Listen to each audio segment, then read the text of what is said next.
मगर जब तक हमारे दम में दम है हम उस जमहूरियत को बनाएंगे, संवारेंगे, चलाएंगे। दोस्त मुझे कहते हैं कि दिवालिया हो गया और ये हो गया और वो हो गया। जापान दिवालिया हुआ, कोरिया दिवालिया हुआ, इंडिया हमसे 10 गुना बड़ा मुल्क। एक जमाने में उनके पास $1 बिलियन रिजर्व्स थे और उनको अपना सोना स्विट्जरलैंड भेजना पड़ा IMF की ट्रांच लेने के लिए। 275 मिलियन। आज उनके पास 660 बिलियन मेरा ख्याल है रिजर्व्स है।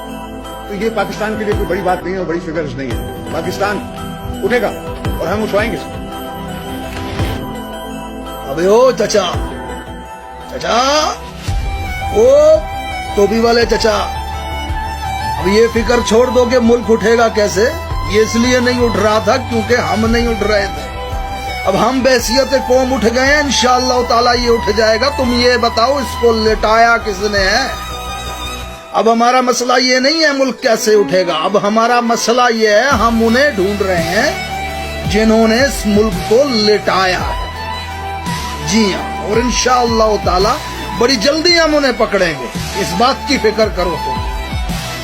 1974 में $1.8 बिलियन के प्रोजेक्ट करने वाला मुल्क, तरबेला डैम जैसा दुनिया का सबसे बड़ा डैम बनाने वाला मुल्क, PIA जैसी एयरलाइन दुनिया की सबसे बेहतरीन एयरलाइन रखने वाला मुल्क, जर्मनी को कर्जा देने वाला मुल्क आज इस हाल में है कि बंदरगाह से प्याज तक नहीं उतरवा सकता कंटेनर से। आटे की लाइनों में लोग मर रहे हैं उस मुल्क के अंदर। तुम्हारे एक अकाउंट में स्विस के अंदर $1.8 बिलियन पड़ा हुआ है सिर्फ एक अकाउंट में, और 22 करोड़ के इस मुल्क के पास 1 बिलियन के फॉरेन रिजर्व भी नहीं बचे हैं। तुम बात करते हो जमहूरियत की। तुम्हारी जमहूरियत, सुप्रीम कोर्ट के मुअज्जज जज को इक्तदार के ईवान की कुर्सी पे बिठा के ये आया हमें भाषण देना जमहूरियत का। दिवालिया हो गया, जापान हो गया, कोरिया हो गया, बर्तानिया हो गया, स्विट्जरलैंड हो गया, इंडिया अब दिवालिया हो गया। अबे क्या भाषण दे रहे हैं। इंडिया की तारीख उठा करके देख, नरेंद्र मोदी, मनमोहन सिंह, नरसिम्हा राव, अटल बिहारी वाजपेयी, ये सब क्या आपस में मियां बीवी थे हैं? क्या लगते हैं ये आपस में? जमहूरी तरीके से इक्तदार पे आने वाले लोग हैं ये, तुम्हारी तरह नहीं।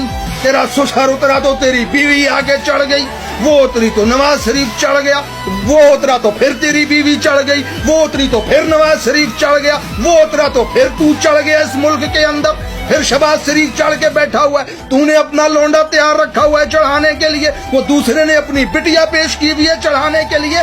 तमाशा लगा के रखा हुआ है इस मुल्क के साथ। तुम लोगों ने 40 साल से बात करते हो जमहूरियत की। नल्ले, किस मुंह से जमहूरियत की बात कर रहे हो तुम? चे लिखा हुआ है क्या हमारे माथे पे?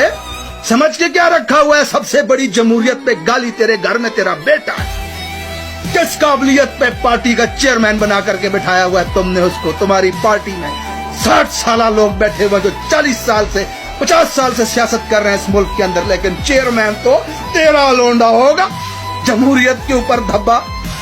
27 साल तेरी लड़की जलसे पे आकर के स्टेज पे खड़ी होकर के खुद को कायद कहलवाती है और नारे लगवाती है लोगों से, कायद आसिफा भुट्टो के, जबकि उसके पीछे 74 साल बूढ़ा पाकिस्तान का वजीर आजम रहने वाला यूसुफ रजा गिलानी तालियां बजा रहा होता है। ये जमहूरियत तेरी, तो तेरी जमहूरियत पे बात करते हो। जमहूरियत को हम पन पाएंगे, तेरी जमहूरियत।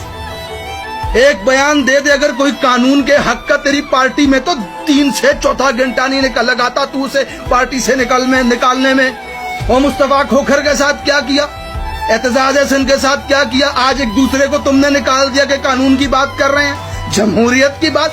हमारे को चूना लगा रहे हो क्या यहाँ पे जमहूरियत के नाम से? इस मुल्क की कौम का मसला समझो।